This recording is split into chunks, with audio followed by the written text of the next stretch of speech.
Marie Le Gall, Une étrange sœur. C'est le roman que vous publiez. Ça raconte une histoire qui vous est très intime. Oui, c'est l'histoire de ma sœur, ou plus exactement l'histoire d'une relation entre deux sœurs qui ont 19 années de différence et personne entre elles deux. Et donc c'est leur histoire d'amour et aussi leur séparation, parce que quand la petite sœur, donc la narratrice, moi-même, aura 5 ans, la grande sœur partira vivre en hôpital. Parce qu'elle est malade. Grande sœur malade. Ouais. On ne sait pas très bien l'origine de sa maladie, sinon le traumatisme des bombardements dus au bombardement de 41 à Brest. En tout cas, c'est un traumatisme ça. moral en tout cas. Oui, C'est une très maladie grave, psy, très grave. Ouais. Ce que la narratrice que je suis à ce moment-là appelle la folie, dans le sens le fait qu'elle n'a plus sa raison, voilà, sans mettre de diagnostic, disons.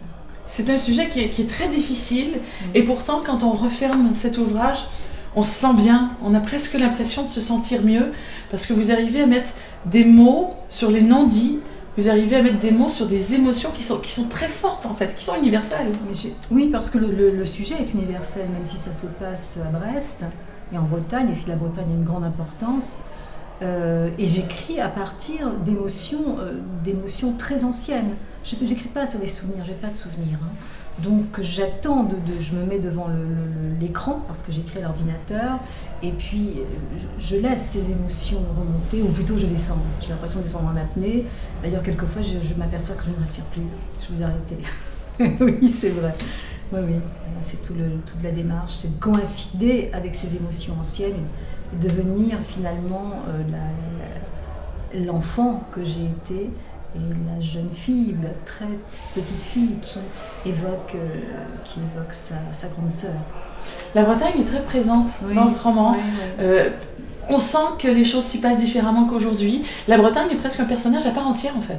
C'est possible. C'est vrai. Comme dans le premier aussi, oui, parce que je crois que mes racines sont très fortes. Donc je suis partie aussi à un moment pour mieux retrouver ces régions, ces cultures, et je suis complètement immergée dans ce pays. Même si je vis à Paris, j'ai absolument besoin de retourner, besoin de voir la mer, absolument.